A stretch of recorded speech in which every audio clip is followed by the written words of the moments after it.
Hey, friends. Okay, as an independent woman, do you find that you resist a lot of things, like resist feeling, resist saying yes when you want to say yes, and instead you're saying no, and resist saying no when you want to say no, but instead you say yes? Like there's a lot of resistance in just your experience, a lot of resistance to change, a lot of resistance to um, dropping the limiting stories that you tell yourself that really keep you from living a happy, fulfilled, peaceful life, but you hold on to those stories because that's all you got. All right.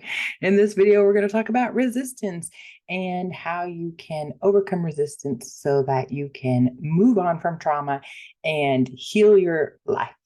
And in every video you get from me, you will get an actual step that you can take to claim back your peace, safety, and trust, things that were taken from you when you experienced trauma. And I know you want to heal your trauma, so drop me a line below and I will shoot you my book, Rebel Rising. It has the #1 most effective healing tool I use with all my clients to heal past trauma. For those of you who don't know me, I'm Contessa Akin. I'm the best emotional well-being coach that there is. I've coached close to 1,000 women over the last 15 years to heal their trauma, to empower them to rise up against the odds being in their past, regulate their nervous system, and just rise up above it all like phoenixes out of beautiful ashes. Okay, maybe that's backwards. Beautiful phoenixes out of dirty ashes. You guys know what I mean. All right, let's dive in this video. Let's talk about resistance and how to overcome it so you can live your peaceful, happy, fulfilled life. Okay, so especially as independent women who've gone through trauma, okay, I'm going to like reverse this. If you're a woman who's gone through trauma, typically what happens is you cope by being overly independent.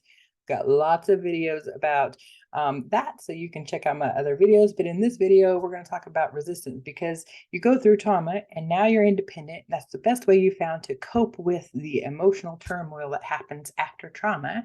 And here you are resisting anything that goes beyond that, really. And so, what happens when you are in a state of resistance, like you can almost feel this like, a couple of different things. You can swing from one to side to another. So you can be completely numb or disassociated. You're just not really involved in your experience at all and just disconnected in general.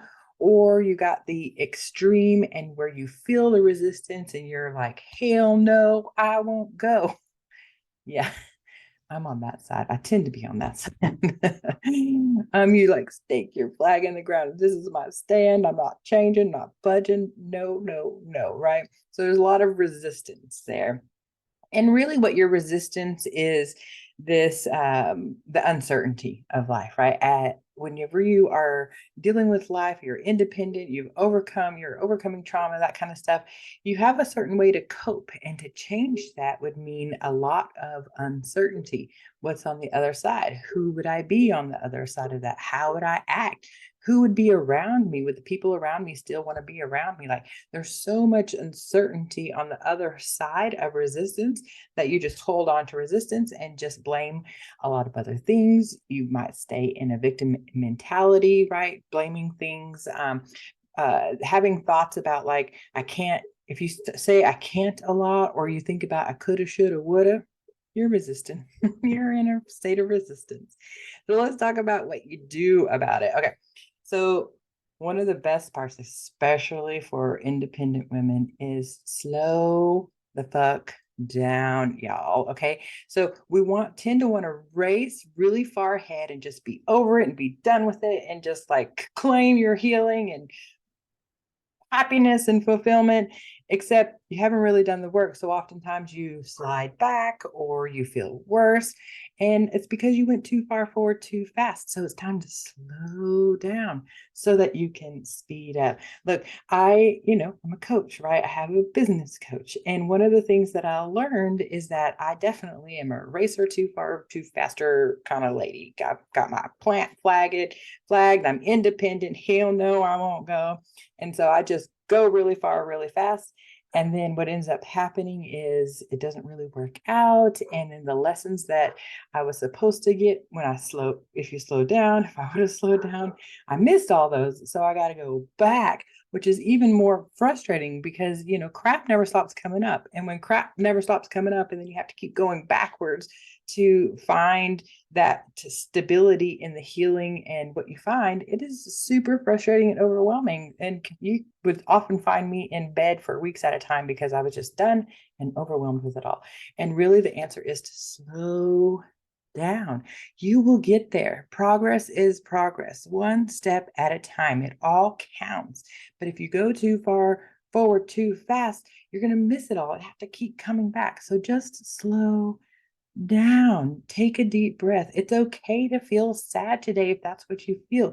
If you are engaged in the healing work, so this was what happens in my group container, my group coaching program, because we get together for a year because it takes time, because we got to slow down. We got to allow ourselves to feel sad, to feel frustrated, to feel angry, to feel despair, to feel happiness, whatever we're feeling, because it's important. Those emotions have wisdom for us. That's the part that you're missing out on when you race too far forward too fast. And it is juicy, delicious wisdom that once you learn it, you can't unlearn it, and it's with you. And then that creates the stability. Okay. I hope that makes sense. Okay. So this is where this comes into normalize rest and activity cycles. Okay. Look, we're going to go forward. We're going to make progress. And it's important to do that. But at some point, it's going to be like progress, progress, progress, progress. It's time to rest so that you can integrate. It is normal to rest and to make progress. Rest, activity, make some progress, right? So if you've been making progress for a while, it might be time to rest.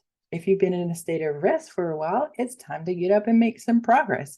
It's normal to do those two things. And if you trust your body and trust your wisdom because you slow down and you can feel into your experience, you'll know when it's time to rest and when it's time to get back to work. So if you're in either one of those and you've been there, you feel like too long, it's time to do the other. And then the last one is climb that resistance ladder. So we've got our flags planted. Hell no, we won't go because that's the side I'm on. Or, your other side. Don't forget the people that are on the other side, right? I'm just in complete disconnection, maybe even feeling a bit disassociated, like you just aren't fully aware of your experience. And so what you do is you climb the resistance ladder. So you allow yourself to feel resistance because we've slowed down and you've made progress or you've rested, right? And then now it's time to climb the ladder again. So climb up to the next point until you feel that resistance again. That resistance is going to show up at every level. So every time you make progress, oftentimes resistance is what shows up. So just keep climbing the ladder, knowing and anticipating that there will be some resistance and you'll have planned for it. You'll slow down, you'll rest, you'll make progress, and then you'll keep climbing. That's just how it all works. So work with resistance. Don't let resistance keep you stuck where you're at. All right. I know you would love to heal your trauma. So drop me a line below. I'll send you my book, Rebel Rising. It has the #1 most effective healing tool I use with all my clients to heal their trauma. Until next time.